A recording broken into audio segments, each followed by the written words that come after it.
మీ యొక్క అంతరతమమైన స్వరూపము. ఆత్మ అంటే అర్థం అది. ఆత్మ అంటే ఓ ముద్ద కాదు, ఇక్కడో అక్కడో ఎక్కడో ఉండే ఓ ముద్ద కాదు ఆత్మ అంటే. ఆత్మ అంటే నేను ఎవరు లేక నేను ఏమిటి అని విశ్లేషణ చేసుకుని yes this is what I am అని మీరు ఫైనల్గా చెప్తే, ఇంకా అది ఫైనల్గా చెప్పాలి, ఇంకా ఆ పైన ఇంక చెప్పేదేం లేదు అనే స్థితికి మీరు చేరుకుంటే దానికి ఆత్మ అని పేరు.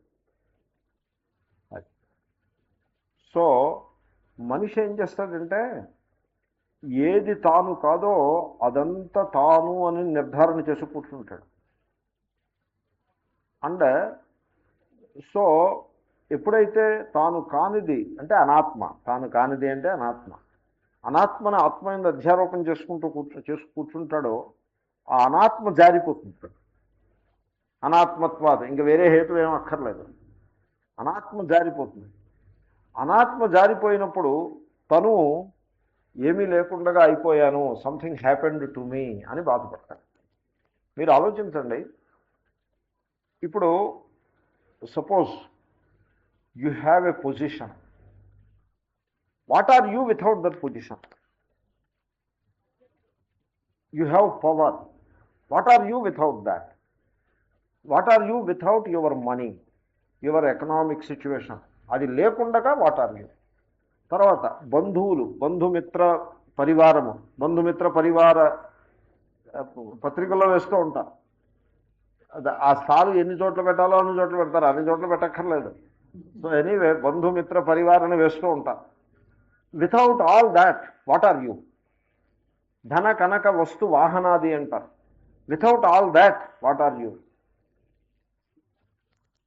అది చూసుకోవాలి మనిషి. అలాగే స్టేటస్, మహాత్ములకు కూడా వర్తిస్తుంది.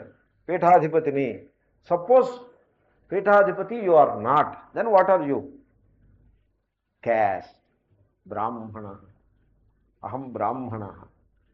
Suppose the brahminhood is ripped off you, ఆ బ్రాహ్మణత్వం అనేది అది మీ నుంచి తీసి అవతల పారేసామనుకోండి, then what are you?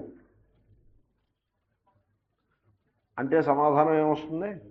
I'm nothing. అభిమానం అలా ఉంటుంది. ఇప్పుడు బ్యాంకర్ ఉన్నాడు అనుకోండి, బ్యాంకర్ని వాడి బ్యాంక్రప్ట్ అయిపోయిందని, బ్యాంక్ నుంచే వచ్చిందో ఏమో ఈ బ్యాంక్రప్ట్ అనే పదం అయి ఉండొచ్చు, బ్యాంక్ రప్చర్ అయిపోయిందనో ఏదో అలాంటిది అయి ఉంటుంది. సో బ్యాంకర్కి వాడి బ్యాంక్రప్ట్ అయిపోయింది అనుకోండి, then he feels utterly lost. ఎందుకంటే without the bank he is nothing. ఇదియే అజ్ఞానం అంటారు. ఇప్పుడు దీన్ని మీరు you apply to the body. ఇప్పుడు మిస్ యూనివర్స్ ఉందనుకోండి, she what is she? She is I with a beautiful body. Suppose beautiful బాడీలో బాడీ ఉండి బ్యూటీ పోవచ్చు, లేకపోతే బ్యూటీ బాడీ రెండు కూడా పోవచ్చు. ముందు బ్యూటీ పోతుంది, తర్వాత బాడీ పోతుంది, in that order. So without that beauty what am I? Without the body what am I? ఇది అర్థం చేసుకోవాలి. అయితే చాలా కష్టమైన వ్యాపారం అండి, ఏమంత తేలికేం కాదు. Let me say very frankly, కవి ఉంటాడు, పద్యం చదువుతూ ఉంటాడు, ఓ పద్యం చదువుతాడు, అందరూ ఆనందంగా వింటారు. రెండో పద్యం చదువుతాడు, సరే మళ్ళీ వింటారు. మూడో పద్యం ఇచ్చేవాడు కొంచెం ఇబ్బంది పడ్డం ఆరంభిస్తారు. ఎందుకంటే ప్రతివాడు ఎంత కవిత్వాన్ని ఆస్వాదించేవాడైనా ఏదో కొంతసేపు అయ్యేప్పటికి ఇంక ఇల్లు పెళ్ళం పిల్లలు వాళ్ళ పనులు వాళ్ళకు ఉంటాయి. సో ఇంకా వెళ్ళి మూడ్లోకి వస్తారు. కానీ కవి మాత్రం ఇంకా పద్యాలు చదువుతూనే ఉంటాడు. ఈ కవులు ఉన్నారు చూసారా, వీళ్ళు నేను కవులు నాకు తగులుతూ ఉంటారు. So I'm not against a poet. I tried my hand in poetry and I created some poems and then I forgot about it. అది వేరే సంగతి. సో మంచిది. కానీ కవి అంటే నాకు ఏమనిపిస్తుందంటే, కవి అంటే పొగుడుతూ ఉంటాడు దేన్నో దాన్ని. నాకు అలా అనిపించింది. ఒక బొందరిపోతం లాంటి వాళ్ళని ఒకళ్ళిద్దరిని మినహాయిస్తే దేన్నో దాన్ని పొగడమే పని. ఆ పొగడబడి వాడు యోగ్యుడైనా పొగడేస్తారు, అయోగ్యుడైనా పొగడేస్తారు. త్వం ఇంద్ర త్వం చంద్ర అని ఏవో పద్యాలు చెప్తూ ఉంటారు. ఇప్పుడు ఈ కవి పద్యాలు మీరు వినలేదనుకోండి, హీజ్ ఎట్ ఎ లాస్. ఎందుకంటే he's something by being a poet. మీరు వాడి దగ్గర నుంచి ఆ పోయెట్ అనేటువంటి ఆ ఆవరణము, ఆ పైకప్పు, పైన కప్పుకున్న దాని పేరు ఆవరణము, ఆ పోయెట్ అనే పైకప్పు తీసేశారనుకోండి, ఆవరణం తీసేశారనుకోండి, he feels that he is no more, he is nothing, he cannot stand that loss. అలాగే పండితుడికి నువ్వు పండితుడు కాదు అని అవమానం చేశారనుకోండి, he feels it a huge loss. అలాగే ఈ రిలేషన్షిప్స్ కూడా మనం అలా నిర్మాణం చేసి పెట్టుకుంటాం. ది హస్బెండ్ అంటే husbandness, without that husbandness he is nothing. ఎందుకంటే వీధిలోకి వెళ్ళినప్పుడు వీడిని ఎవడు పెద్ద నెత్తిమే పెట్టుకునేది ఎలాగా ఉండదు, ఎవడ హస్బెండ్ వాడు రోడ్డు మీద వెళ్తుంటే మిమ్మల్ని ఎవరు కేర్ చేస్తారు, మీ దారి మీది, ఎవరి దారి వాడిది. ఇంటికి వచ్చేప్పుడు కూడా ఎవరు కేర్ చేయలేదనుకోండి, my god what is this, what am I అనే మనిషి he cannot withstand that situation. ఇంటికి వచ్చేప్పుడు కూడా కేర్ చేయకపోతే, ఏమిటరా నేను ఇంటికి వచ్చినప్పుడు అసలు మాట మంతి లేదు, ఒక కప్పు కాఫీ ఇవ్వటం ఏమీ లేదు, వాట్ ఈస్ గోయింగ్ ఆన్ అని పాపం చాలా కష్టపడిపోతాడు. ఎందుకంటే దట్ స్టేటస్ ఏదో ఉంటుంది పాపం, ఆ స్టేటస్ వీళ్ళు నిలబెడుతున్నంతసేపు హీస్ సంథింగ్. ఆ స్టేటస్ని వాళ్ళు కోపం వచ్చి నిలబెట్టడం మానేశారనుకోండి, suddenly he's at a loss. The ego with that status it is comfortable. ఆ స్టేటస్ని తీసి పారేపటికి ఇట్ కెనాట్ సర్వైవ్. కాబట్టి మనిషి నేను ఇది నేను అది అని అనుకుని ఒక పెద్ద భ్రాంతిలో బతికేస్తూ ఉంటాడు. నేను మనవి చేసేది ఏమిటంటే, without all these things what are you something or not? అయితే దీంట్లో రహస్యం ఏంటంటే, ఇవేమీ లేకపోతే నేను ఏదీ కాదు, ఐఆమ్ నథింగ్ అనేది అజ్ఞానం యొక్క పరాకాష్ఠ. సత్యం ఏమిటంటే అసలు ఉన్నది నేనే. I am is the starting point, I am is the substantive, I am is the only reality. Everything else adds to I am, comes and goes. I am husband, divorce ఇచ్చాడు, నవ్ ఐఆమ్ సింగిల్. సో ఇక్కడ దీంట్లో మారిందేమిటి, మారందేమిటి? ఐఆమ్ మారలేదు. I tell you, nothing is going to happen to you. You are not going anywhere. ఈ సత్యాన్ని తెలుసుకోవటానికి మనిషి పిల్లి మొగ్గలు వేసేస్తూ ఉంటాడు. తెలుసుకోండి, you are not going anywhere. Space ఉంది, ఇప్పుడు ఘటాకాశం ఉంది. ఘటాకాశం ఎక్కడికి వెళ్తుంది? ఎక్కడికి వెళ్ళదు. ఎందుకో తెలుసునా? అది లేని చోటు లేదు కనుక. ఘటాకాశము యొక్క ఆత్మ ఏమిటి? ఆకాశం. అది ఎక్కడికి వెళ్తుంది? అది ఎక్కడికి వెళ్ళదు. పీపుల్ ఆస్క్ మీ, ఈ జన్మ అయిపోయి నెక్స్ట్ జన్మ నేను ఎక్కడికి వెళ్తాను? I say you are not going anywhere. ఆత్మ ఈజ్ నాట్ గోయింగ్ ఎనీవేర్. వాళ్ళు ఇలా అడుగుతారు, ఏమంటే ఆత్మ ఈ లోకం నుంచి ఆ లోకానికి వెళ్తుంది కదా. ఆత్మ ఎక్కడికి వెళ్ళదు. నేను ఆ ప్రశ్న అడిగినప్పుడు సత్సంగంలో నేను ఏమని చెప్తానంటే, చూడండి, ఈ ప్రశ్నకు నేను సమాధానం చెప్పను, మీరు జాగ్రత్తగా కొంతకాలం ఆత్మస్వరూపాన్ని గురించి అధ్యయనం చేయనండి అని చెప్తాను. ఇంకెంతకంటే ఇంకేం చెప్తాను? ఆత్మ ఎక్కడికి వెళ్ళదని నేనంటే, ఏమిటండి ఈయన ఇలా చెప్తాడు, ఆత్మ ఎక్కడికి వెళ్ళదంటాడు ఏమిటండి అనుకుంటాడు వాడు. కాబట్టి nothing is going to happen to you. You are the changeless reality and you are not going anywhere. You are not going to places. So everything మీ మీద అధ్యారోపణ చేయబడుతూ ఉంటుంది, దూరం అవుతూ ఉంటుంది. అధ్యారోపం అవుతూ ఉంటుంది, దూరం అవుతూ ఉంటుంది. అధ్యారోపం అవుతూ ఉంటుంది, దూరం అవుతూ ఉంటుంది. మీరు మాత్రం అలా నిలిచి ఉంటారంతే. ఆకాశానికి మేఘాలు వస్తాయి, పోతాయి, మేఘాలు వస్తాయి, పోతాయి. ఆకాశం ఆకాశంలాగే మిగిలి ఉంటుంది. అది ఆత్మ అంటారు. నేను ఆత్మ గురించి చెప్తున్నాను మీకు. కాబట్టి birth, it did not happen to you. Death, it is not going to happen to you. Coming, it doesn't happen to you. Going, it is not going to happen to you. When you are the Atman. కాబట్టి ఆత్మస్వరూపేణ ఇత్యర్థ. మీరు అజ్ఞానం చేత దేహమే నేను అనుకుంటే ఆ దేహం ఇక్కడే కుప్పకూలుతుంది. సూక్ష్మ శరీరమే నేను అనుకుంటే ఆ సూక్ష్మ శరీరం ఇక్కడి నుంచి అక్కడికి, అక్కడి నుంచి ఇక్కడికి ఇంకో చోటికి వెళ్తూ ఉంటుంది. లోకాల్లో సంచారం చేస్తూ ఉంటుంది సూక్ష్మ శరీరం. మీ యొక్క యథార్థ స్వరూపమైన ఆత్మ మటుకు ఎక్కడికి వెళ్ళదు, ఎక్కడికి సంచారం చేయదు. Nothing happens to it because it is ఆకాశ, ఇట్ ఈజ్ మోర్ దాన్ ఆకాశ. కాబట్టి ఆత్మస్వరూపేణ నిత్యా, ఆత్మస్వరూపులుగా మీరు నిత్యులే. దేహరూపంగా మీరు నిత్యులు కానే కాదు. దేహాన్ని మీరు నిలబెట్టుకునే ప్రయత్నం చేస్తే it is not going to happen, it will not happen. త్రిష్వపి కాలేషు నిత్యా ఆత్మస్వరూపేణ, ఆత్మస్వరూపముగా మీరు 3 కాలములలో నిత్యులుగానే ఉంటారు. అంటే మీరు కాలమునకు అతీతులై ఉంటారు. కాబట్టి మనిషి తన స్వరూపాన్ని తెలుసుకునే ప్రయత్నం చేయాలి. తన స్వరూపమునందు, తన స్వరూపము పూర్ణము, తన స్వరూపాన్ని ముందు అసలు అంచనా వేయాలి. What am I without any of these things. నువ్వు అంచనా వేసి చూడు, క్విక్ కంక్లూషన్కి రావద్దు. What am I without any of these, ఇవేమీ లేకపోతే వాట్ యామ్ ఐ. అసలు వాట్ యామ్ ఐ అనే ప్రశ్నకే అర్థం అది. ఇవన్నీ నా స్వరూపమే అయితే వాట్ యామ్ ఐ అనే ప్రశ్న ఎందుకండి, తెలుస్తూనే ఉందిగా. కనుక ఈ ఈ ఆరోపములు, ఈ కవర్స్, ఆవరణ అంట, కోశము అన్నదే, ఈ కోశాలన్నీ కూడా తీసేస్తే వాట్ యామ్ ఐ, అది తెలుసుకునే ప్రయత్నం చేయాలి. దాని పేరే ఆత్మ. అంటే ఒక మాటలో నేను మళ్ళీ ఇదే చెప్తున్నాను, ఇదే సంగ్రహం చేసి, family, social status, economic status, caste, creed, religion, stage in life, తర్వాత పవర్, పొజిషన్, మనీ,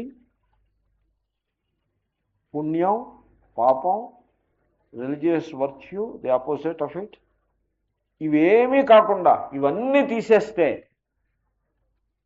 నేనేమిటి? దానికి ఆత్మని పేరు. అదే ఆత్మ. అదేదో అదే మీరు. మరి ఇవన్నీ పెద్ద భ్రాంతి. కాబట్టి ఆత్మస్వరూపేణ నిత్యా, అది నిత్యం అంటే. ఎందుకంటే వీటిల్లో ఏ ఒక్కటి మీరు అనుకున్నా మీరు అనిత్యులైపోతారు. పుణ్యం నేను అనుకున్నారనుకోండి, అనిత్యులే. ఎందుకంటే ఈ పుణ్యం మిమ్మల్ని స్వర్గానికి తీసుకెళ్తుంది, ఖర్చు అయిపోతుంది, మళ్ళీ వాపస్ కమ్ బ్యాక్. దుబాయ్ వెళ్ళిన వాళ్ళు వాపస్ వచ్చినట్టు. సో ఇవి ఏమీ లేకుండా ఏదైతే మిగిలి ఉంటుందో అది ఆత్మ. ఇంకేం మిగిలి ఉంటుందండి? ఇంకేమీ లేకపోతే ఇంకేం మిగిలి ఉంటుంది? ఏమో చూడు, you try and find out. ఏం మిగిలి ఉంటుందో ఏమో అసలు మిగిలి ఉండేది అదేనేమో. ఇప్పుడు అన్ని రూపాలు మీరు నెక్లెస్ రూపం, ఇంకో రూపం, వడ్డాణం రూపం, మరో రూపం తీసేశారనుకోండి, ఏం మిగిలి ఉంటుంది? ఇంకేం మిగిలి ఉంటుందండి? ఏమో చూడు ఏం మిగిలి ఉంటుందో, యు ట్రై. ఆ రకంగా. కాబట్టి ఆత్మస్వరూపేణ నిత్య. అయితే మనిషి ఏం చేస్తాడంటే ఆత్మస్వరూపాన్ని మర్చిపోతాడు, విస్మరించి దాన్ని తెలుసుకునే ప్రయత్నం చేయడు. మర్చిపోవడం ఏముంది? ఇవన్నీ తాను అనుకుంటూ ఉంటాడు. ఎప్పుడైతే ఇవన్నీ తాను అనుకుంటాడో మరణానికి భయపడుతూ జీవిస్తాడు. ఎందుకంటే ఇవన్నీ మరణించేవే. దేహేన జాతాః దేహేన జాతాః దేహేన గతాః. దేహంతో పాటు పుడతాయి, దేహంతో పాటు పోతాయి. అది సత్యం. సో అదే అని అంటున్నారు, దేహభేదానువృత్యా బహువచనం నా ఆత్మభేదాభిప్రాయేణ. ఈ ద్వైతులు ఉన్నారే, వీళ్ళకి ఇంత పిసర ఛాన్స్ దొరికితే యూనిటీని పక్కన పెట్టేస్తూ ఉంటారు. 100 యూనిటీ వాక్యాలని పక్కన పెట్టి ఒక్క ద్వైత వాక్యాన్ని పట్టుకుని వేళ్లాడుతూ ఉంటారు. ద్వైతం అంటే భేదాన్ని చెప్పి వాక్యం. నన్ను ఒక ద్వైత ఆచార్యులు కలిసి ముండకోపనిషత్తు ద్వైతాన్ని చెప్తోందండి అన్నారు నాతో. నేను ఆయన దగ్గరికి వెళ్ళి ముండకోపనిషత్తు అద్వైతం చెప్తోందని నేను అన్నాం. నేను ఎందుకు అలాగే నేను ఊరికే ఓ మూల కూర్చుని ఉంటా. ముండకోపనిషత్తు ద్వైతాన్ని చెప్తోందండి అన్నారు. అంటే నేను ఆశ్చర్యపోయాను. నీ ప్రజ్ఞకి నేను జోహార్లాయా. ఎందుకంటే ముండకము తుది నుంచి మొదలు నుంచి తుది వరకు, ఇటు తిప్పు అటైనా, అటు నుంచి ఇటైనా, ఎక్కడ చూసినా అది అద్వైతాన్ని అలాగా అద్భుతంగా బోధిస్తూ ఉంటుంది. సో ఆరంభంలోనూ అంతే, అంతంలోనూ అంతే. ఆరంభంలో ఊర్ణనాభిదృష్టాంతము సృష్టి అలా మొదలుపెట్టి అద్వైతాన్ని బోధిస్తుంది. అంతంలో నామరూపే విహాయ విద్వాన్ సముద్ర దృష్టాంతంతో అద్వైతాన్ని అద్వైతాన్ని బోధిస్తోంది. ఇదంతా కాదని వీడు ద్వైతం ఎక్కడ దొరికిందా వీడిగా నేను ఆశ్చర్యపోయాను. అంటే అన్యహ అనే పదం ఉంది అన్నాడు ఆయన. అన్యహ అనే పదం ఉంది ముండకంలో, ఎక్కడుందో నాకు అర్థమైంది. అనశ్నన్ అన్యహ అభిచాకశీతి అని ఉంది. అన్యహ ది అదర్, అనశ్నన్ వితౌట్ ఎంజాయింగ్ ద ఫ్రూట్స్, అభిచాకశీతి విట్నెసెస్ అని ఉంది. ఇదిగో అన్యహ ఉంది కనుక అదర్, ది అదర్ ఉంది కనుక ద్వైతము అని అంటాడు. అంటే ఇంకా అసలు పదప్రయోగం కూడా శృతి చేయకూడదనమాట. వ్యావహారికమైన ఏ భేదం ఉన్నదో ఇది మెన్షన్ చేసి ఇది ఇది ఇది సరికాదు అని చెప్పే సందర్భంలోనో ఏదో సందర్భంలో మనం మెన్షన్ చేయాలి కదా జీవితాన్ని గురించి. అలా మెన్షన్ చేసినప్పుడు మరి భేదం కనపడుతుంది కదా. భేదాన్ని అనువాదం చేసి తిరస్కరించాలి. అనువాదం చేయకుండా ఎలా తిరస్కరిస్తారు? అనువాదం చేయటం అంటే restate. You state it and you restate it and reject it. ఆ రీస్టేట్ చేసినప్పుడు అన్యహ అనే పదం కనపడింది కనుక అదిగో ద్వైతం ఉంది. వీళ్ళు ఇలా ఉంటారు. సో శ్రీకృష్ణుడు ఇక్కడ అన్నాడు కదా, అహమాత్మ గుడాకేశ సర్వభూతాశయ స్థిత అని 100 సార్లు అంటాడు. అలాంటి వాక్యాలు అవన్నీ పక్కన పెట్టేసి త్వం ఇమే అహం అని అన్నాడా లేదా? కాబట్టి ఇప్పుడు ఎన్ని ఆత్మలు ఉన్నాయి? కృష్ణుడి ఆత్మ ఒకటి, అర్జునుడి ఆత్మ ఒకటి, వీళ్ళందరి ఆత్మలు వేరువేరు అని ఇది ఒక రీసెర్చ్ అనమాట. ఇలా అనుకుని పోతారు. ఆయన త్వం ఇమే అహం అని అన్నాడంటే ఆయన వీళ్ళందరూ దేహమే తాము అనుకుంటున్నారు కనుక వాళ్ళు అనుకుంటున్న ఏ దేహభేదము కలదో దాన్ని అనువృత్త్యా he restated it. He just followed it for their sake because they are talking. ఆయన అంతటా ఆయన్ని వదిలిపెడితే మత్స్థాని సర్వభూతాని అని ఇలాంటివి చెప్తాడు. అన్నీ నాయందే ఉన్నాయి, నాకంటే భిన్నంగా మత్త పరతరం నాణ్యత్ కించిదస్తి ధనంజయ, నాకంటే భిన్నంగా ఏదీ లేదురా అని చెప్పారు. కానీ ఇక్కడ ఆయన వీళ్ళందరినీ కలుపుకుని చెప్తున్నాడు. అందులో అర్జునుడికి అప్పుడే బోధిస్తున్నాడు. ఆత్మస్వరూపం ఇంకా చెప్పనే లేదు.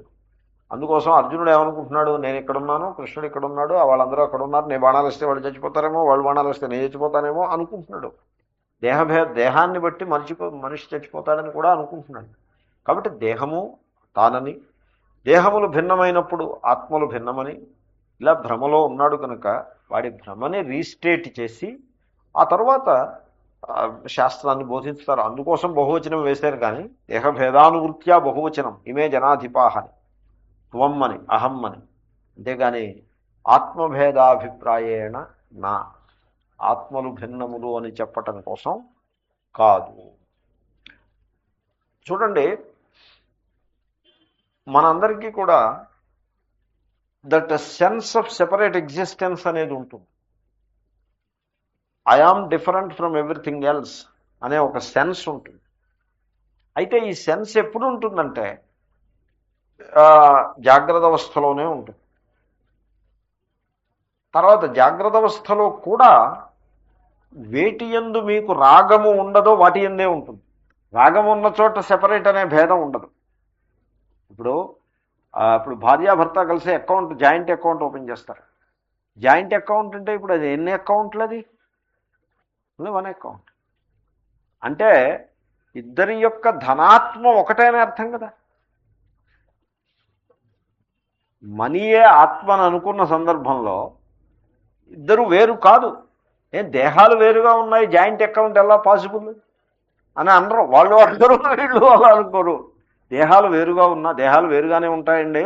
వాళ్ళు అలా అడిగారు అనుకోండి, ద్వైతులను కూర్చోబెడితే అడుగుతారు. ద్వైతిని ఆ సెట్లో కూర్చోబెడితే వాడు ఏమంటే దేహభేదం ఉన్నప్పుడు అకౌంట్ భేదం కూడా ఉండాలని అన్నాడు అనుకోండి, అంటే పర్వాలేదు లేవా, దేహభేదం ఉన్నా ఆత్మ మా మెయిన్ థింగ్ మనీ, దేహంతో ఏం చేసుకుంటాం, మనీ ఉండాలి, అది ఒక్కటే ఏం చెప్తారు వీళ్ళు. సో నేనేదో ఊహించి చెప్పాను కనుక ఎక్కడైతే మనం ఏకత్వం మనకి తెలియంది కాదు. నేను మనవి చేసేది ఏమిటంటే దేహభేదం ఎలాగో ఉన్నదంటే కనబడుతున్నది. దేహభేదం ఏమిటంటే నిజానికి మీరు జాగ్రత్తగా ఆలోచిస్తే ఇంట్రిన్సికల్గా దేహభేదం కూడా లేదు. ఎందుకంటే మీరు అందరూ ఒకే కిచెన్లో తయారు చేసిన ఒకే ఫుడ్ తింటారా, లేకపోతే వేరువేరు ఫుడ్స్ వేరువేరు కిచెన్స్ ఉంటాయా? ఒకే కిచెన్ ఉంటుంది, ఒకే గిన్నెలో అన్నం వడ్డించుకుంటారు. అంటే అర్థం దేహం అంటే ఫుడ్ బాడీ అండి. ఇది ఫుడ్ బాడీ. ఇప్పుడు మీరు గమనించండి, ఒక నెల రోజులకి సరిపడ్డ వెచ్చాలు తీసుకొచ్చారండి. నెల రోజులు శుభ్రంగా పప్పు పులుసు కూర నెయ్యి అద్దీ వేసుకుని శుభ్రంగా భోంచేశారండి. ప్రతి వాళ్ళు నెల రోజులు అయ్యేప్పటికి 5 కేజీలు బరువు పెరిగారండి. ఇప్పుడు ఈ దేహాలన్నీ వేరువేరు అంటారా, ఒకటేనంటారా? ఒకటేనండి. కాబట్టి దేహభేదం కూడా అంగీకారం కాదు. నాకు ఇది ఒక చేదస్తాం. దేహభేదాన్ని ముందు చెప్పుదాం అనుకుని మళ్ళీ దాన్ని కూడా ఖండించి కూర్చుంటాను. పోనీ దేహభేదాన్ని అంగీకరించండి. దేహభేదం ఉన్న సందర్భాల్లో కూడా ఎక్కడైతే మీరు you feel happy and good and loving, అక్కడ ఆత్మభేదం ఉండదు. ఆత్మభేదం ఉండదు. ఒక ఆయన వాళ్ళ అబ్బాయిని అమెరికాకి విమానం ఎక్కించి వచ్చారు. చాలా ఉల్లాసంగా ఉన్నారు. ఆయన అన్నారు, నేనే అమెరికా వెళ్ళినట్టు అనిపించిందండి అన్నారు. అంతేకాదు, నేను వెళ్ళకపోయినా పర్వాలేదండి, మా అబ్బాయి వెళ్ళాడు, వాడు వెళ్తే మనం వెళ్ళినట్టే అన్నాను. నేనన్నాను, కరెక్ట్ అండి అది. ఎందుకంటే మనం అమెరికాలు రష్యాలు మనం ఎందుకు తిరగడం? పిల్లల అభివృద్ధిలోకి వస్తే వాళ్ళ అభివృద్ధి మన అభివృద్ధే. వాళ్ళ అభివృద్ధి వేరు, మన అభివృద్ధి వేరు కాదు. కాబట్టి చాలా బాగా మీరు ఆలోచించారని చెప్పాను. మీరు రామకృష్ణ అనుకుంటూ మీరు భగవద్గీత అవి చదువుకుంటూ ఎక్కడ ఉండండి, అమెరికా కుర్రాడు వెళ్ళి వస్తుంది. So you have both. As son you went to America, as father you have studied Gita. Both are they. So కనుక ఎక్కడైతే మీకు లవ్ ఉంటుందో, తర్వాత లవ్ గురించి మీకు ఒకటి చెప్తా వినండి, గ్రావిటేషన్ అండ్ లవ్. ఇప్పుడు మీరు గమనించండి, ఈ రెండు పదార్థాలు వేరువేరుగా ఉన్నాయి, two different things. But gravitation అనే ప్రిన్సిపల్ ఒకటి ఉన్నది. The the the power of gravity, force అని అనరు, ఫోర్స్ అనే మాట కరెక్ట్ కాదు, the gravitational energy, it is one principal which goes against the division. So in the principle of gravitation, the division collapses. So it is the gravitation which unites them. So dehabhedam unna, vastu bhedam, padartha bhedam unna, in gravitation they are one. Alage in love, the division among bodies is overcome. In love is an expression of unity when the bodies are different. I love you అంటే అర్థం ఏంటండి? I love you అంటే నేను నువ్వు దేహదృష్ట్యా వేరువేరుగా నిలిచి ఉన్నా we are not really different అని అర్థం love. So love is the unity when two bodies are different. ఆ డిఫరెన్స్ని అధిగమించినటువంటి యూనిటీకి లవ్ అని పేరు. ఇప్పుడు ఐ లవ్ యూ అన్నప్పుడు that love is one principle which unites the I and the you. Like gravitation unites body A and body B. A attracts B, B attracts A. So in that power of attraction they are united. Alage in the power of love they are united. So dehabhedam undi. Dehabhedam unna prema అనేటువంటి అంశంలో వాళ్ళు ఒక్కటే. అయితే దేహము స్థూలము, కంటికి భేదమే కనపడుతుంది. అభేదాన్ని understand చేసుకోవాలి, తెలుసుకోవాలి, అభేదాన్ని దర్శించాలి. భేదాన్ని కంటితో కనపడుతుంది. ఈ కంటికి ఎంత కనపడుతుందో అంతే చూసేవాడికి అజ్ఞాని అని పేరు. జ్ఞాని అంటే కంటికి కనపడిన దానికంటే ఎక్కువ దర్శిస్తే వాడిని జ్ఞానం అంటారు. చక్షుష్మత్తాహి శాస్త్రేణ సూక్ష్మ కార్యార్థ దర్శిన అని అంటాడు కాళిదాసు. కన్ను గలవాడు అంటే సూక్ష్మములైన అంశములను దర్శించే శాస్త్రము కలవాడే కన్ను కలవాడు. అంతేగాని పత్తిగుడ్డులాగా ఇంతంత కళ్ళు వేసుకుని ఇలా చూస్తున్నాడంటే వాడు కన్ను గలవాడని కాదు అర్థం. కాబట్టి సో సూక్ష్మ దర్శనము ఎవడు చేస్తాడో వాడే జ్ఞాని. భేదం గురించి చెప్పడానికి దీనికోసం జ్ఞానం ఎందుకు? భేదం తెలియట్లేదు. కుక్క పిల్లలకి తెలుస్తే భేదం. ఓ దేహాన్ని చూసి తోకదాడుస్తుంది, ఇంకో దేహాన్ని చూసి మురుగుతుంది. సో దీనికోసం వాడు విద్వాంసుడు అవ్వాలా? సో లవ్, మీకు లవ్ గురించి తెలిస్తే you have to know, you have to understand that love is such a subtle principle which unites the apparently separate people. ఆత్మ is the reality which is common to all bodies. దీని మీద నేను చాలాసార్లు చెప్పాను, ప్రాణశక్తి కూడా అన్ని ప్రాణులకు సమానంగా ఉంటుంది. ఇప్పుడు వాయువు ఉందనుకోండి, ఇప్పుడు చెట్టు ఉందనుకోండి, మనిషి ఉన్నాడు అనుకోండి, దే ఆర్ డిఫరెంట్ అపారెంట్లీ. చెట్టు మనిషి వేరు. కానీ చెట్లన్నీ మీరు కొట్టేశారనుకోండి, మనుషులు అందరూ చచ్చిపోతారు. ఎందుకని? ఎందుకంటే మనుషులు పిలిచే గాలిలో కార్బన్ డైఆక్సైడ్ పెరిగిపోతుంది. ఆ కార్బన్ డైఆక్సైడ్ని రీసైకిల్ చేసి ఆక్సిజన్గా చెట్లు చేస్తూ ఉంటాయి. ఆ చెట్లు చేసే పని చేయకపోతే కార్బన్ డైఆక్సైడ్ పర్సంటేజ్ పెరిగిపోయి మనుషులకి యాస్ఫిక్సియేషన్ వచ్చి చచ్చిపోతారు. గాలి అందరికీ చచ్చిపోతారు. క్రమక్రమంగా అందరూ చచ్చిపోతారు, ఎవరు మిగలరు. అంటే ఇప్పుడు మీరు చెప్పండి, చెట్లు మనుషులు వన్ లైఫా లేక వేరు లైఫ్సా? One life it is. వేరు లైఫ్స్ అయితే why should happen like that? So చెట్లు మనుష్యులు they appear different, but in life they are one. ఎందుకంటే చెట్లు విడిచిపెట్టిన గాలిని పీల్చి మనం బతుకుతాము, మనం విడిచిపెట్టిన గాలిని పీల్చి అవి బతుకుతాయి. There is a constant exchange of life principle between trees and humans. So చెట్లు మనుష్యులు they are not two different things, they are one system, one ecosystem. Ecosystem is one. Modern పరిభాషలో చెప్పాలంటే, వేదాంత పరిభాషలో చెప్పాలంటే ఏష ప్రాణ, సూత్రాత్మ అని అంటారు. ఇదంతా కూడా ప్రాణశక్తి. ఆ ప్రాణశక్తియే చెట్లయింది, మనుషులైంది, పశువులైంది, పక్షులైంది. కాబట్టి దేహభేదాన్ని బట్టి బహువచనం వాడారు, కానీ ఆత్మభేదాన్ని బట్టి వాడారు అనుకోకూడదు. ఆత్మయందు భేదం లేదు. ఇది ఎలాగంటే 10 కుండలు పెట్టి వాటి నిండా నీళ్లు పెట్టి సూర్యబింబాన్ని కనుక అన్నింట్లో పడి ఇట్లా ఎండలో పెడితే 10 ప్రతిబింబాలు కనపడతాయి. కానీ సూర్య ప్రతిబింబాలు 10 ఉన్నాయి. ఎందుకని? ఉపాధులు 10 ఉన్నాయి కనుక. 10 కుండలు 10 నీళ్లు ఉన్నాయి కనుక. నిజానికి కుండల్లో కూడా భేదం లేదు. అన్ని కుండలు ఒకే మట్టి, అన్ని నీళ్లు ఒకే నీళ్లు, అక్కడ కూడా భేదం లేదు. పోన్లండి, స్పేస్ అనేది మధ్యలో వచ్చింది కనుక 10 కుండలు ఉన్నాయి, 10 కుండల్లో 10 నీళ్లు ఉన్నాయని మీరు తీసుకున్నా 10 ప్రతిబింబాలు ఉన్నాయనకూడదు, 10 ప్రతిబింబాలు కనబడుతున్నాయని. పోనీ 10 ప్రతిబింబాలు ఉన్నాయన్నా 10 బింబాలు ఉన్నాయనకూడదు. ద్వైతులు అలాగే అంటారు. 10 బింబాలు ఉన్నాయని వాడి పేరే ద్వైతి. ఈ ద్వైతులు ఉన్నారే, వీళ్ళంతా వాళ్ళు ఈ వేదాంతంలో ఎందుకు రావడం? దీంట్లో అనవసరం కదండి. ఇప్పుడు ఓటేసినా వీళ్ళన్నా ఐడెంటిటీ కార్డు ఇస్తారు. ఆత్మ ఒక్కటే అంటే మిమ్మల్ని ఓటు వేయనివ్వరు. మీ దేహాన్ని బట్టే మీకు ఓటు వేయనిస్తారు. బ్యాంకుకి వెళ్ళి వాడి ఆత్మ నా ఆత్మ ఒకటేనండి, వాడి అకౌంట్లో డబ్బు నాకు ఇవ్వమంటే ఇవ్వరు. అక్కడ మీ దేహాన్ని బట్టే మీకు డబ్బు ఇస్తారు. సో ఆ రంగంలో వాళ్ళ ద్వైతం అంతా నడుస్తూ ఉంటుంది. దాంట్లో పడి కొట్టుకోవాలి, కానీ దీంట్లోకి ఎందుకు? ఇక్కడ ఇది వాళ్ళ ఏరియానా ఇది అసలు? సో లోక వ్యవహారం అంతా ద్వైతం మీద నడుస్తూ ఉంటుంది. దాంట్లో they can indulge in it, they can go through it. వాళ్ళ మాటకి విలువ ఉంటుంది, అంతా ద్వైతం మీద నడుస్తూ ఉంటుంది. వాళ్ళు మాకు అది వాళ్ళు అక్కడ ఆగరం. అక్కడి నుంచి బయలుదేరి గీతలోకినూ ఉపనిషత్తుల్లోకి రావడం.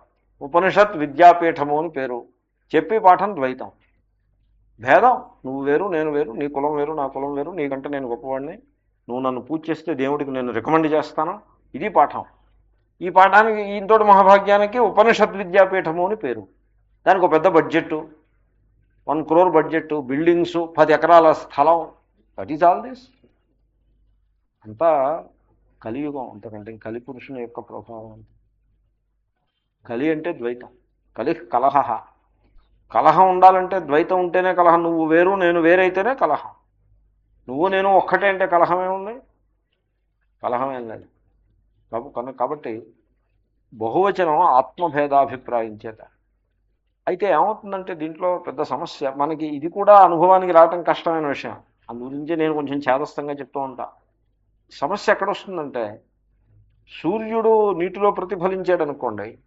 So the unlimited Surya is the infinite reflects in the finite. కాబట్టి ఇప్పుడు ఇక్కడ పెద్ద సమస్య ఎక్కడంటే, సర్వవ్యాపకము అనంతమైన ఆత్మ ఓ దేహంలో ప్రకటమవుతుంది, పరిచ్ఛిన్నమైన దేహంలో ప్రకటమవుతుంది. ప్రకటన అయ్యేప్పటికీ immediately there is confusion between the infinite and the finite. ఆ ఇన్ఫినిట్ లక్షణాలన్నీ ఫైనైట్కి మనం ఆరోపించి కూర్చుంటాం. ఫైనైట్ లక్షణాలన్నీ ఇన్ఫినిట్గా ఆరోపిస్తాం. దీనికి కన్ఫ్యూషన్ అని పేరు, టూ వే కన్ఫ్యూషన్, ఇతరేతర అధ్యాస, టూ వే కన్ఫ్యూషన్. సో ఈ కన్ఫ్యూషన్లో మనము భేదమే సత్యమని భ్రమపడుతూ ఉంటారు. కాబట్టి మీరు మనిషిని దేహభేద దృష్టితో చూడకూడదు. సో ఇప్పుడు మీరు దేహాలన్నీ వేరువేరుగా, కాబట్టి మనుషులు వేరువేరుగాను చూస్తే వీళ్ళు మిత్రులు వీళ్ళు శత్రువులు. కానీ మనిషి యొక్క తత్వం దైవత్వం, డివినిటీ. సో దైవత్వాన్ని కనుక మీరు మనిషిలో చూడగలిగితే ప్రతి మనిషిలో దైవము, ఆ ఇన్ఫినిటే ప్రకటమవుతోంది. ఈ కుండలో ప్రతిఫలించేది సూర్యుడే, ఆ కుండలో ప్రతిఫలించేది సూర్యుడే అన్నట్లుగా అన్ని దేహాల్లో ఒకే చైతన్యం ప్రకటమవుతూ రిఫ్లెక్ట్ అవుతూ ఉన్నది. కాబట్టి మీరు ఆ మనిషి యొక్క గుణదోషాలకు అతీతంగా ఆ చైతన్య స్థాయికి వెళ్ళిపోతే, ప్రాణం స్థాయికి వెళ్ళిపోతే, ఇట్ ఈస్ ది ప్రాణ మేనిఫెస్ట్ ఇన్ హిమ్. ఆమె యందు ప్రాణమే మేనిఫెస్ట్, అతని యందు ప్రాణమే మేనిఫెస్ట్. అంటే స్త్రీ పురుష భేదం సమసిపోతుంది. ఈ పశువుల్లో ప్రాణమే, మనుష్యుల్లో ప్రాణమే అంటే పశువు మనుష్య భేదం సమసిపోతుంది. చెట్టు చేమల్లో కూడా ప్రాణమే అంటే సకల జగత్తులో కూడా భేదం పోతుంది. కేవలము ప్రాణ దృష్టిలో మిగిలి ఉంటారు. వాళ్ళని ప్రాణోపాసకులు అంటారు. ఆ ప్రాణోపాసకులు బృహదారణ్యకంలో వస్తుంది. ప్రాణోపాసకులు ఆత్మస్వరూపము అభిన్నము అనే సత్యాన్ని చాలా తొందరగా తెలుసుకుంటారు. ఒక స్టెప్, ఇన్ బిట్వీన్ స్టెప్. ఊరికే ఉపాసనని అన్నారు, ఎందుకంటే అల్టిమేట్ స్టెప్ కాదు కాబట్టి ఉపాసన అన్నారు. అల్టిమేట్ వచ్చేదాకా ఉపాసన అంటూ ఉంటారు. అల్టిమేట్ వచ్చేవాడికి జ్ఞానం అనేస్తారు. కనుక ఆత్మభేదాభిప్రాయంతో అక్కడ బహువచనమే. కానీ సో నేను మనవి చేసింది, ఇందాక యోగానికి డెఫినేషన్ ఇచ్చా, ఇప్పుడు మళ్ళీ యోగానికి ఇంకో డెఫినేషన్ ఇస్తున్నా. ఈ కన్ఫ్యూషన్ ఉంది. ఏమిటి కన్ఫ్యూషను? అనంత తత్వము పరిమితమైన పరిచ్ఛిన్నమైన దేహంలో ప్రకటమైనప్పుడు ఈ పరిచ్ఛిన్నానికి ఆ అనంతానికి మధ్యన కన్ఫ్యూషన్. అనంత లక్షణాలు పరిచ్ఛిన్నం మీద ఆరోపిస్తాడు, పరిచ్ఛిన్న లక్షణాలు అనంతం మీద ఆరోపిస్తాడు. ఎందుకంటే రెండింటి యొక్క సమావేశం అయినట్టుగా ఉంది కదా. ఇదిగో ఈ కన్ఫ్యూషన్ని తొలగించుకొనుటయే యోగము. కన్ఫ్యూషన్ అంటే వ్యామోహము, మోహము, అదే కన్ఫ్యూషన్. ఈ వ్యామోహాన్ని దూరం చేసుకునే ప్రయత్నమే యోగము. యోగాన్ని అంత ఉన్నతమైన స్థాయిలో నిర్వచనం తెలుసుకోవాలి. అదే అప్పుడు యోగం యొక్క అసలు స్వరూపం మనకు బోధపడుతుంది. ఫస్ట్ తర్వాత శ్లోకం. దేహినోస్మిన్ యథా దేహే కౌమారం యౌవనం జరా తథా దేహాంతర ప్రాప్తి ధీరస్తత్ర నముహ్యతి.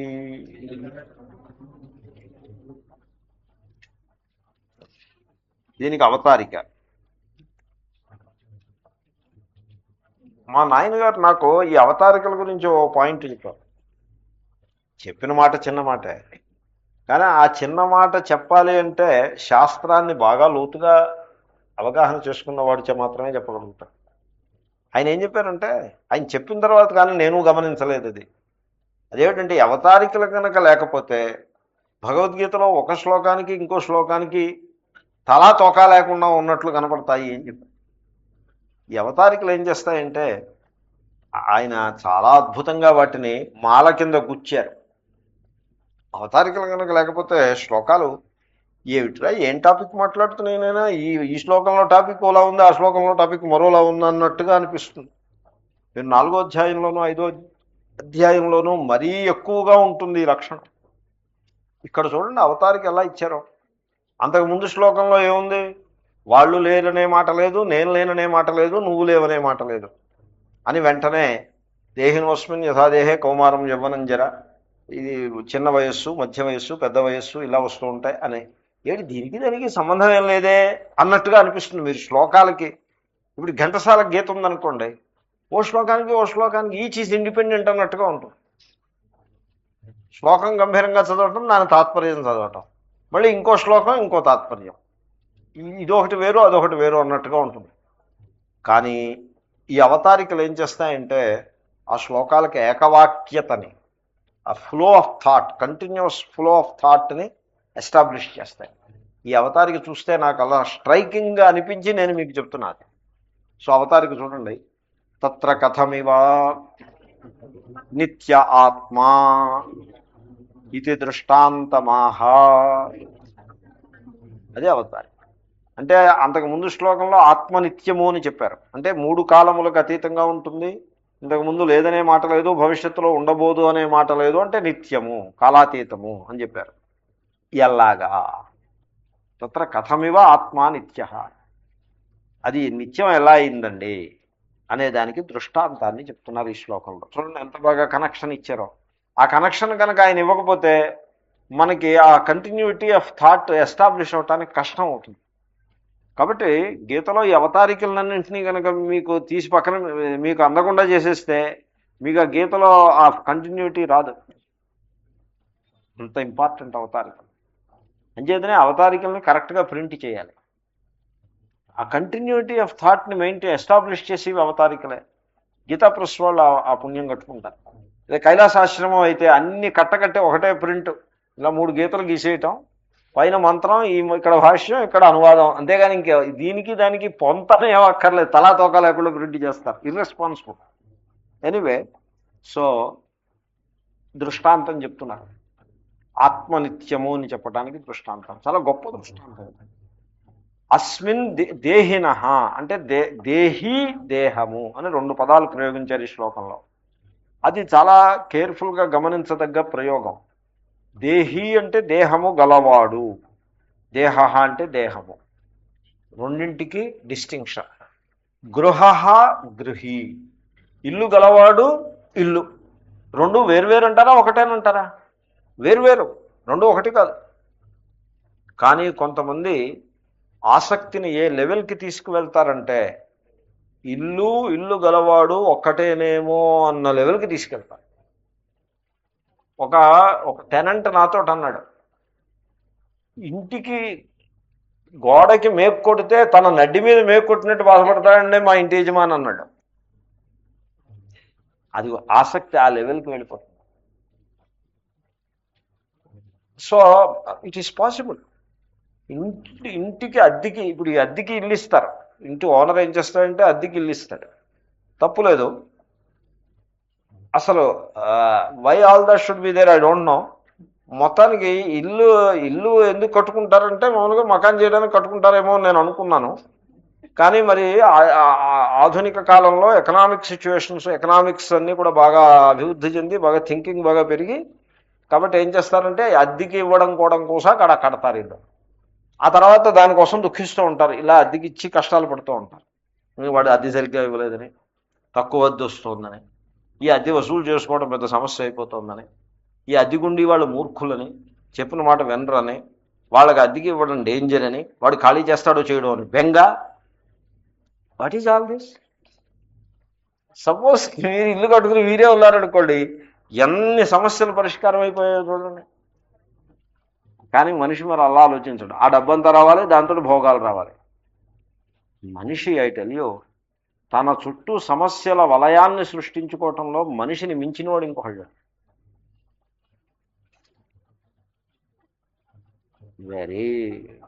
చాలా దురదృష్టకరమైన విషయం. తనే నిర్మాణం చేసుకుని ఈ వలయాన్నంతని తను నిర్మాణం చేసి దాంట్లో శ్లేష్మంలో పడ్డ ఈగలాగా కొట్టుకుంటూ గ్రహాలు ఏదో చేసేయని మళ్ళీ దానికి కనెక్షన్ పెడతాడు.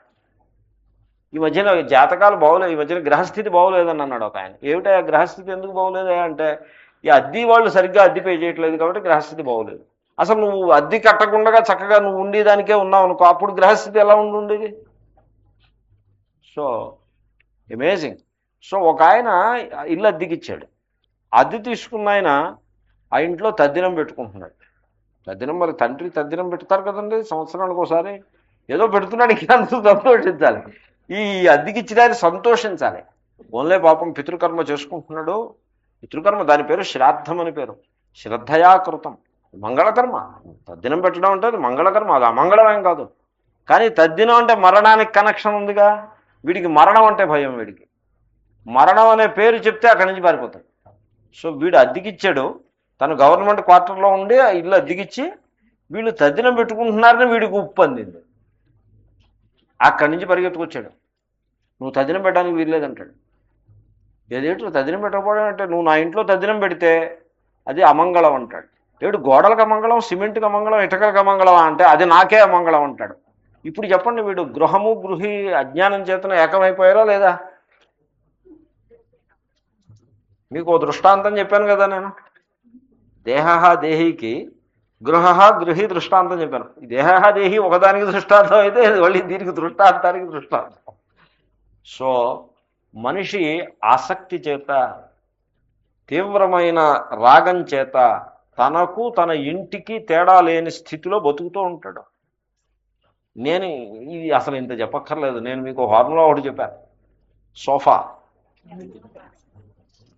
అది సరిపడుతుంది. ఇట్ ఈజ్ మై సోఫా అని మీరు అన్నారంటే ఖబర్దార్, you become the sofa and then you have to say it is my sofa. జడం అయిపోతారు మీరు. It is sofa, I'm using it అంటే మీరు సేవ్ అయ్యారు. కానీ ఇట్ ఈస్ మై సోఫా అన్నారే, you become the sofa I tell you. So చూడండి confusion ఎలా ఉంటుందో. కాబట్టి దేహ దేహి, దేహం వేరు దేహి వేరు, రెండు కలిసి ఉన్నారు. కలిసి ఉన్నారు ఎందుకు కలిసి ఉన్నారు? వేరు కాబట్టే కలిసి ఉన్నారు. కలిసి ఉన్నారు కాబట్టి వేరు కూడా. దేహం విలక్షణం, డిస్టింక్ట్. దేహము వేరు, దేహి వేరు. దేహి అంటే ఇండ్వెలర్ ఆఫ్ ది బాడీ, దేహము అంటే body. So they are two distinct things. They are related all right, but distinct. So అస్మిన్ దేహే దేహి, ఈ దేహంలో దేహి ఉన్నాడు. ఇప్పుడు నేనెవరు? దేహిని. దేహము నేను కాదు, దేహములో ఉండే దేహిని. ఓకే, ఆ దేహికి అస్మిన్ దేహే దేహిన, ఈ దేహమునందుండే దేహికి, దేహిన షష్ఠి. సో దేహమునందుండే దేహికి యథా, ఎలాగైతే, దృష్టాంతం అన్నారు అంచేతనే భాష్యకారులు. యథా నందు చూడండి, ఎలాగైతే. యథా అంటే దృష్టాంతం. ఎలాగైతే దేహే కౌమారం యవ్వనం జరా, దేహంలో మార్పులు వస్తూ ఉంటాయి. దేహంలో మార్పులు వస్తున్నాయి అంటే, ఇప్పుడు ఇల్లులో మార్పులు వస్తున్నాయి. పెయింట్ వేయించారు, పెయింట్ ఫేడ్ అవుతోంది, మార్పు వచ్చింది. ఇప్పుడు నేను I'm the owner of the house అని వీడు అంటాడు. సో ఇప్పుడు what is the relation between the two? ఇంట్లో మార్పు వస్తుంది, వీడికి ఆ మార్పులకి రిలేషన్ ఏమిటి? He's the witness of those changes. Why he should witness? ఎందుకంటే ఆ ఇల్లు నేను కట్టాను, నా ఇల్లు అని ఒక భ్రాంతి ఒకటి పెట్టుకుని ఉన్నాడు కనుక అవి ఆ ఇంట్లో వచ్చే చేంజెస్ని విట్నెస్ చేస్తాడు. లేకపోతే మిగతా ఇళ్ల గురించి అసలు వీడికి పట్టింపే లేదు. ఏదో సంబంధం పెట్టుకున్నాడు, ఇది అది గృహము నేను గృహి అని ఒక సంబంధాన్ని పురస్కరించుకుని ఆ గృహంలో వచ్చే మార్పులను విట్నెస్ చేస్తూ ఉంటాడు. మా ఇల్లు పాతపడిందండి, ఏదో రూఫ్ లీక్ అవుతోందండి, ఇంతకు ముందు లాస్ట్ ఇయర్ లీక్ కాలేదు, ఈ ఏడాది లీక్ అయింది అంటే అర్థం ఏంటి? వీడు లీక్ అవుతున్నాడని కాదు, వీడు విట్నెస్ చేసి ఇల్లు లీక్ అవుతోందని అర్థం. వీడే లీక్ అవుతున్నట్టు ఏం కాదు. ఆ వివేకం ఉంటుంది. దేహం విషయంలో ఆ వివేకం ఉంటే వాడు జ్ఞాని, ఆ వివేకం లేకపోతే వాడు అజ్ఞాని. తెలుసు. పూర్ణమద పూర్ణమిదం పూర్ణాత్ పూర్ణముదచ్యతే పూర్ణస్య పూర్ణమాదాయ పూర్ణమేవావశిష్యతే.